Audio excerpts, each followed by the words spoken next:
morning. Thanks everyone for taking time out of your busy day to be here. I'm Hayley Cavell-Jaspers, and for the next 35-40 minutes, I'm going to share with you the results of the 2023 Conscious Consumer Report. I'm joined by my colleague Georgia. I call her G, and she's our communications whiz, and she'll be jumping in as well. And I'm also joined by our other team member, Danny. So Danny, give us a wave. That's Danny.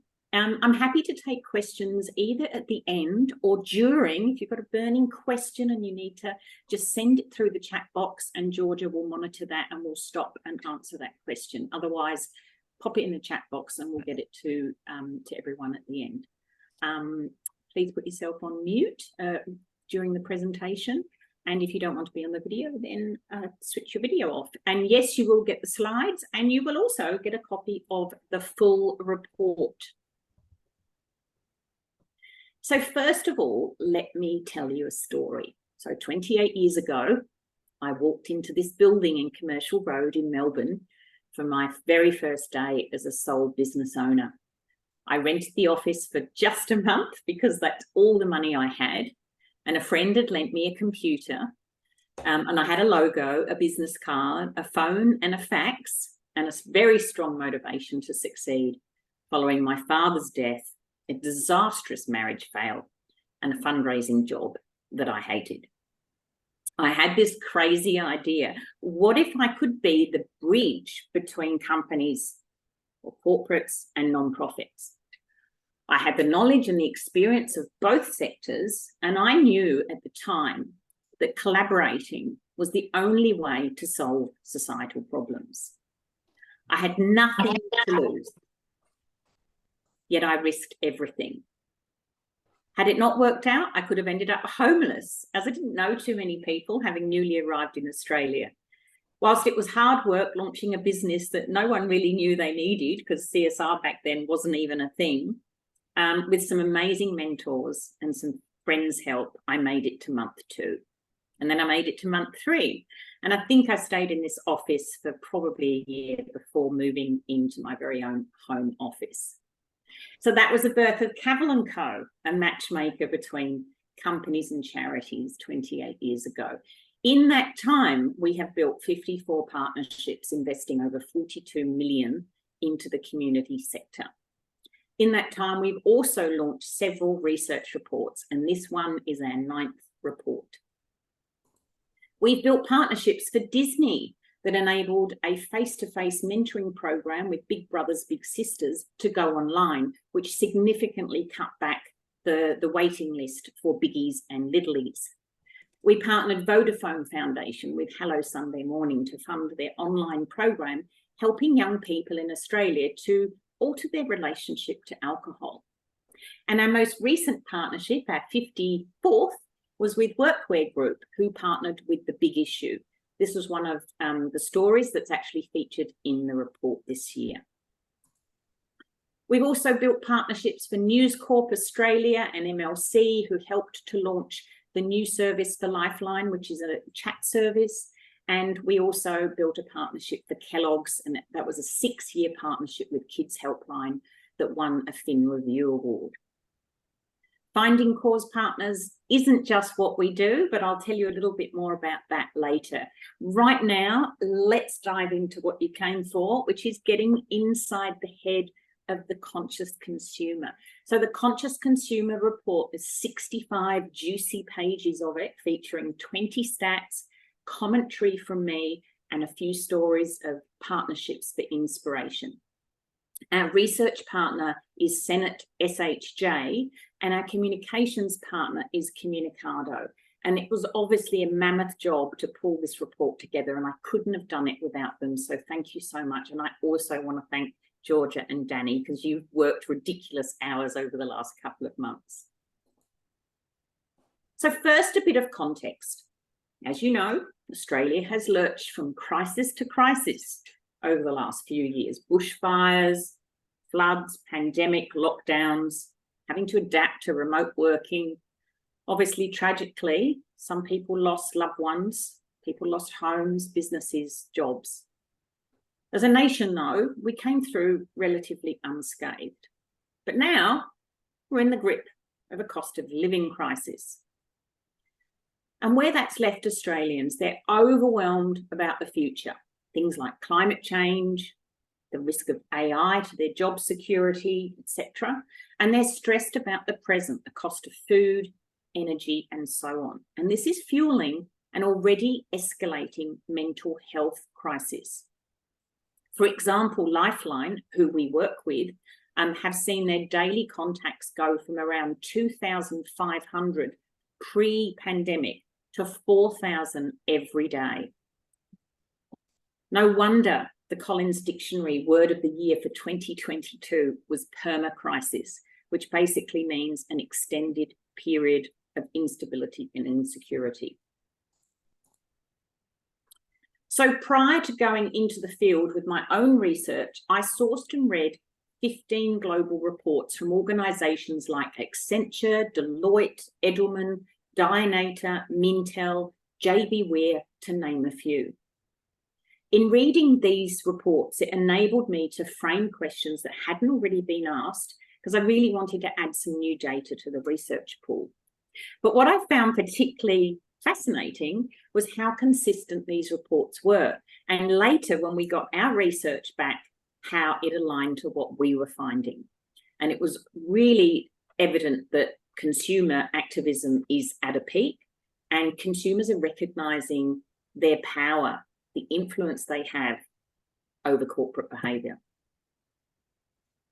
So I'm going to give you 4 key insights that have come out of the research, a little bit of context around the report, and then I'm going to dive into the stats.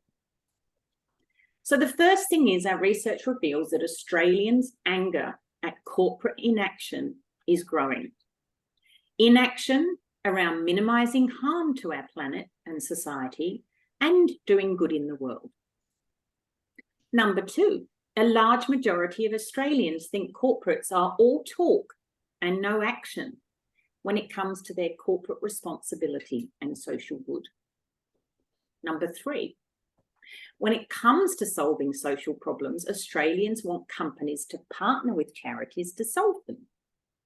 And if you think about it, it makes sense, because they're already at the front line solving some of the toughest social and environmental problems, and they know the solutions, but the problem is they're under-resourced. Not just money, of course, but things like tech, innovative thinking, entrepreneurial thinking, creative solutions, campaigning, mass market reach, you name it. Things that companies like you have in abundance.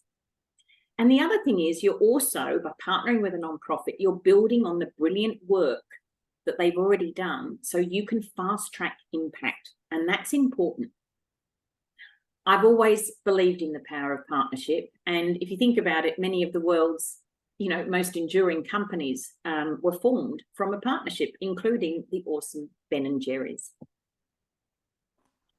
And the last insight is that building a charity into the mix of any cause activity adds credibility. So I just need, I'm sure you know this, but I'm just going to give you a quick distinction here. So when I talk about cause, I mean, a social issue like mental health, human rights, animal rights. When I talk about a charity or a non-profit, I'm talking about an organisation like Lifeline, Oxfam, RSPCA. And there has been a bit of a trend of late for companies to embrace a cause or a social issue, but not actually partner with a charity. And what this research is showing is it's actually a good idea to partner with a charity, because, that adds credibility. A really good example of this in the report is a fantastic partnership between Lifeline and Rebel. And again, Rebel, they're all about sport is calling. You could say that they could run a campaign about mental health, and that would sort of make sense and be credible. But by adding Lifeline into the mix, they've given themselves extra credibility. And of course, non-profits are trusted by consumers, corporates less so.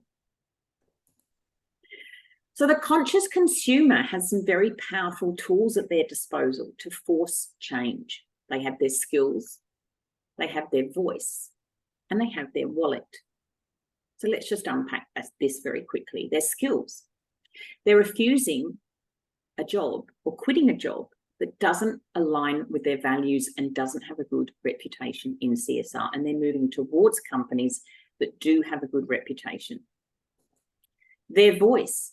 The masses have a megaphone in their handheld devices and will use it to not only do research before purchasing products and services, but also spread corporate good news. On the flip side, they also share negative stories about companies not doing right by society. And their wallet, they're flexing their muscles at the checkout, boycotting brands they see as harming society and the environment, and purchasing those that are doing good. So a little bit on the methodology. Senate SHJ conducted the research on the 14th, between the 14th and the 18th of July. So it's really current. We've turned it around really quickly. 1,000 Australians were interviewed and they represented the population by gender, age, state and location. Now, as you would know, it's common practice for statisticians to extrapolate the stats from the sample to apply to a broader population. So when we say X% of Australians, obviously we haven't interviewed every Australian, but that's common practice to do that. And again, I'm sure you know this because you're all familiar with research, but in our research, 5 percentage point difference is what is considered as significant. And we've highlighted that a little bit today and in the report. Sometimes it is between the current study and previous studies, and sometimes the difference is between generations.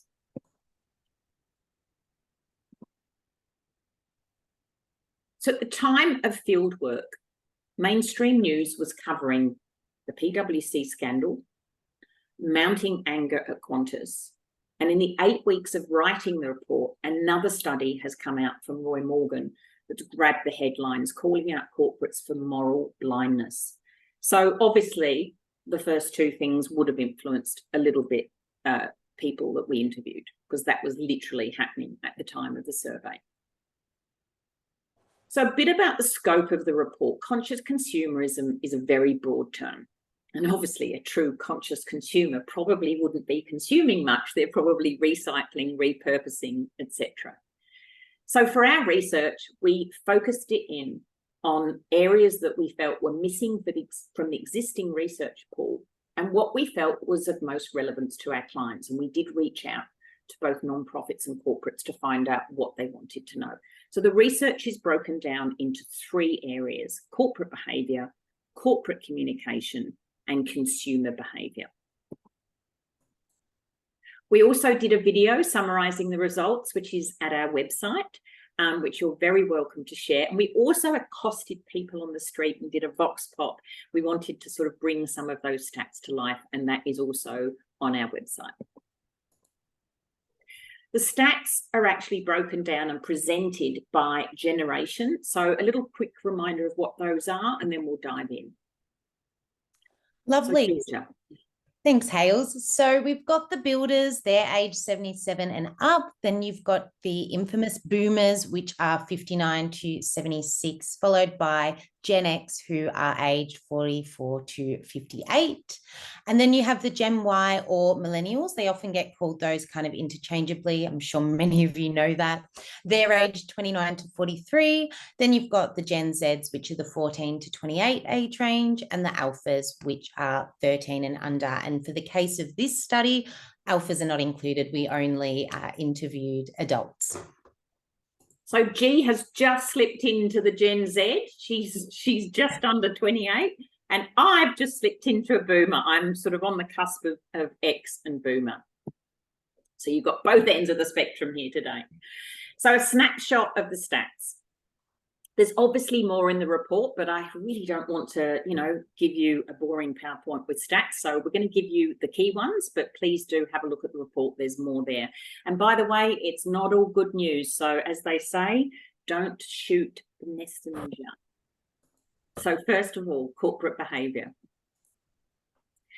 So what do Australians think of companies' behaviour in regards to CSR and social good? Well, they think corporates are greedy and ruthless. The statement was, in general, all corporates care about is profit, and they'll do anything to get it, even damage society and the environment in the process. 70% of Australians agreed, and even higher with Gen X, 76%. Now, we have asked this question before in 21 and 20, and it has increased by about 10 percentage points. So, you know, that's one stat that's gone up. In almost every case, stats have gone up.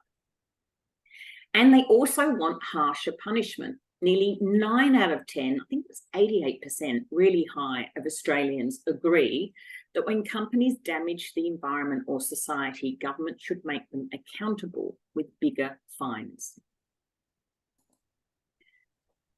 Consumers want companies to tackle social problems, and they want companies to partner with charities to do it. 76% of Australians said in the coming year, I believe corporates should partner with charities to help solve social issues and get Australians back on their feet. And interestingly, they want companies to form long-term partnerships. So as you can see from the stat here, 46%, 10% ahead of the second one, said they want companies to invest in the community by forming a long-term partnership, giving cash and a range of resources to achieve a specific societal goal, i.e. to plant 1 million trees, to build a hospital, to fund a crisis line. Interestingly, I'm just going to let Carolyn in.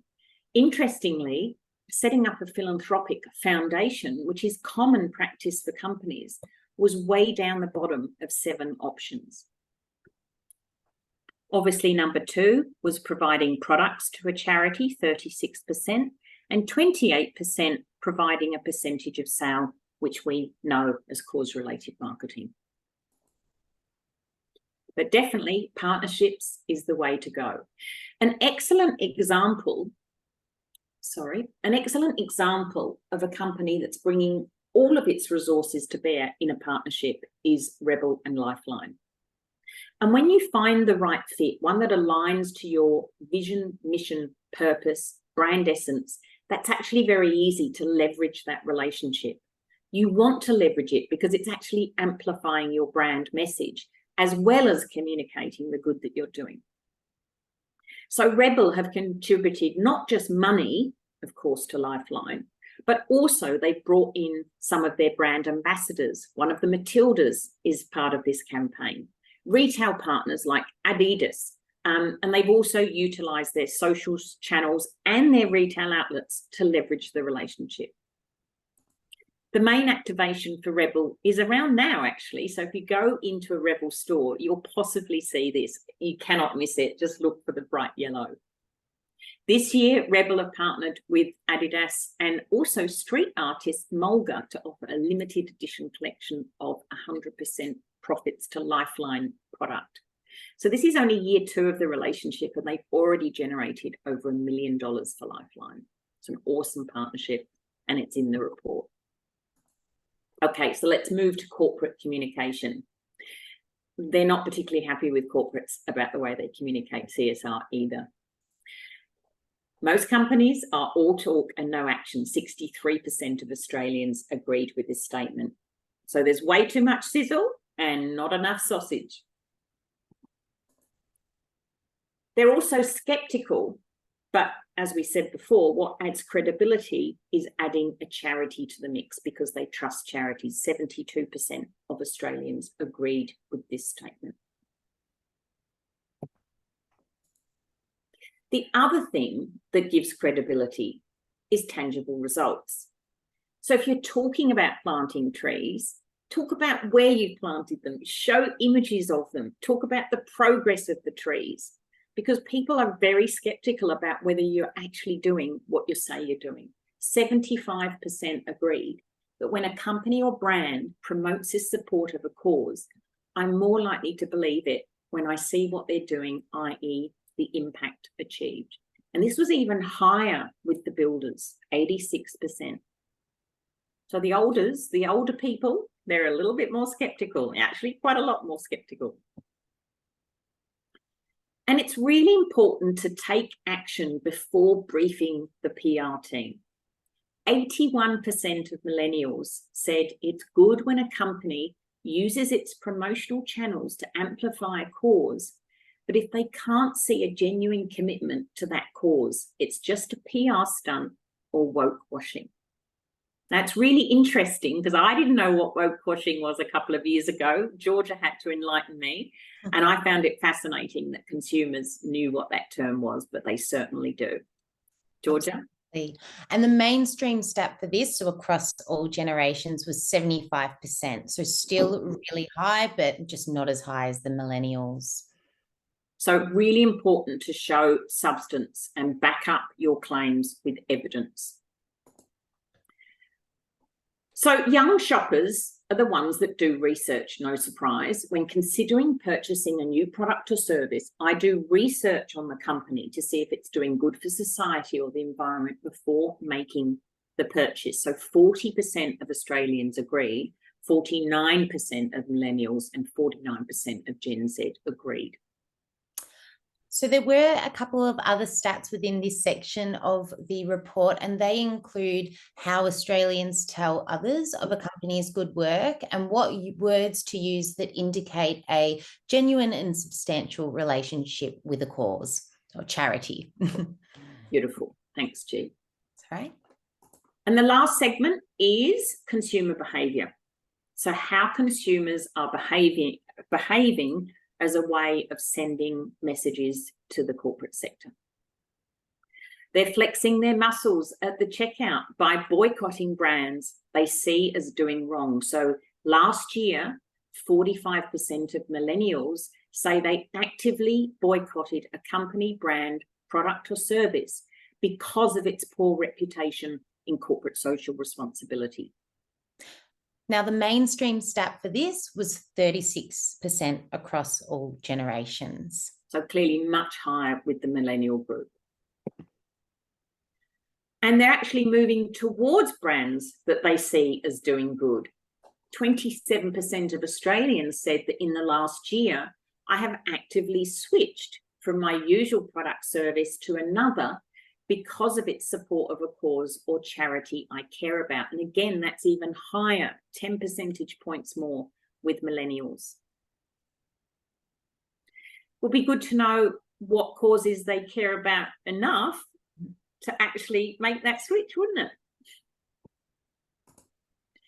Well, it would also be good to know what categories people switch in. And we did ask that question. We had 16 categories in all. And the top 5, as you can see, they're switching in everyday food items. 33% are saying they're switching in that category. 30% in fashion and clothing. 25% fast food takeaway. 24% health and beauty. And 19% energy utilities. So if any of you online are not featured there, then ask a question because we do have the data for all categories. It kind of makes sense, doesn't it? Because they're fairly easy things to switch. Although I hate switching my energy provider. I find that a pain in the bum. But if you think about it, yeah, it's pretty clear. They're not gonna make really difficult changes like changing their bank, maybe. That's hard. And what about switching in the future? So we asked the question, in the coming year, when purchasing a product or service that you would normally purchase, how likely would you be to choose one that supports a cause or charity you care about, assuming the product, service, quality and price are equal? So I now need to explain these two stats. So 54% is the grouping of those people who said they would definitely or probably switch in the coming year. 54% said that. But then we had another category. We had, maybe 5, definitely, probably, possibly, don't know, no, I think, from memory. When we add in the possibly, it goes up to 85%. But our research firm, SHJ, and Paul, our researcher, tells us that the 54% stat is probably the most accurate, because he knows from anecdotal evidence that people who say definitely, probably tend to follow through in the real world with behaviour. So that's the stat we're leading with. And yes, We did ask, what causes do you care about enough to prompt that kind of switching behaviour? And again, there were about 19 options offered here. And as we said at the start, Australians are worried about lots of things. And you can see how close the top 5 are. Climate change, global warming, tied with healthcare, illness prevention and medical research. Those 2 are no surprise at all. Environmental conservation, reducing waste and pollution, mental health services, and then domestic family violence. The top 5 have remained quite consistent over the last 3 years, but domestic family violence has literally come from nowhere. So there are also some other stats within this section of the report. We have a question around those that may have quit or refused a job due to the CSR reputation of a company. So you can find that one in the full report. Gorgeous. Thank you, G. So in conclusion, I'm doing well on time. Almost there. So obviously, Australians are fearful of the future. They're stressed by the present. They're exhausted from overwork, and they're anxious about making ends meet. And it seems that they're furious at corporate Australia for their apparent greed and just not listening to them. Obviously, it's just a few rotten apples that's spoiling the cider barrel, but that fury is aimed at the entire corporate sector. And as I said before, it's not just in Australia. The 15 reports that we read show that this is playing out globally. So I believe it's time for business to evolve. Whether you're well advanced on the journey of CSR and social good, or just at the start, you need to embrace it. Whether you're struggling or thriving, you need to embrace it. It's not a luxury strategy anymore. It's crucial to business relevance and survival. Business needs to evolve to adapt its role in society. As Professor Leon Magidson once said, it's not the most intellectual of the species that survives, nor the strongest, but the species that best adapts and adjusts to the changing environment. The old model of self-serving capitalism is no longer valid or accepted by investors, consumers, or the general public. Business must now serve the public good. So it's an evolved model of business that not just considers people and planet, but takes strident action to enhance both. And if you don't embrace this new purpose that's really being demanded of you, you'll be seen as irrelevant to today's conscious consumer. So this is Yvon Chouinard. Now, Georgia has a bit of a crush on him, even though he's old enough to be her great-grandfather. If you don't know him, you definitely should get to know him. He's a visionary and leader in the corporate social responsibility space, and he is, of course, the founder of Patagonia. So what Anita Roddick did for brands in the 90s, he's showing what a true leader is in this current decade. So speaking from personal experience here and knowing, having conversations with my friends, I know that people are looking for hope and they're looking to corporates to provide it. Doing good can provide an antidote to feelings of helplessness and stress. It provides a strong sense of belonging, people coming together for something bigger than ourselves. And, people want to do something to make the world better, but often unsure what to do. Imagine if companies and brands could be a resource to galvanize them into action. If you're looking for a way to bond emotionally with customers, I reckon this could be it. In my 40-year career, I've rarely seen a strategy as potent as CSR and social good because it enhances numerous aspects of your business. CSR can influence everything from attracting talent, especially Gen Z and Y, retaining staff and building pride, differentiating your brand, maintaining or building trust, increasing sales, engendering customer loyalty, emotive stories to cut through the noise, deep customer engagement, investor confidence, stock price, mitigating risk, and also many companies who are embracing CSR are reporting that it's actually saving them money. And there is data to sit behind all of this. So I think it's a very potent strategy. So that's pretty much it from me. In the report, I've included over 50 pointers for business. And don't worry, it's not a long to-do list. It's just some thought starters. Things like don't deprioritize CSR due to economic pressure, because it'll come back to bite you on the bum.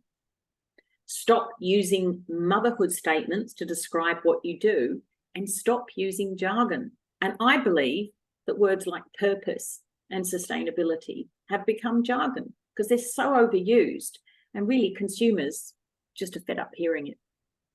Talk about concrete, tangible, specific results, and make the customer the hero, not you. Things like that. So the report is a gift to the industry. It's free to download, but we will send the report with the slides today.